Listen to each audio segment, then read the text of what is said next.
வணக்கம் ஃப்ரெண்ட்ஸ், லைவ்ல இருக்கீங்க, லைக் கொடுத்துட்டு சேட் பண்ணுங்க.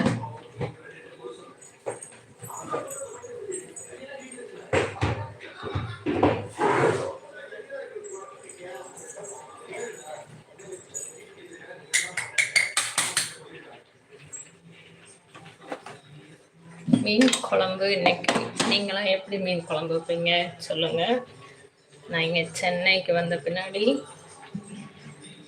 புளி ஊற வச்சுட்டு புளி கரைச்சி தக்காளியும் அதிலே கரைச்சிட்டு அப்படியே உப்பு கருவேப்பிலை கொத்தமல்லி எல்லாம் போட்டு கரைச்சி விட்டுட்டு வெங்காயத்தை தாளிப்பு வந்து கடுகு வெந்தயம் போட்டு தாளிச்சிட்டு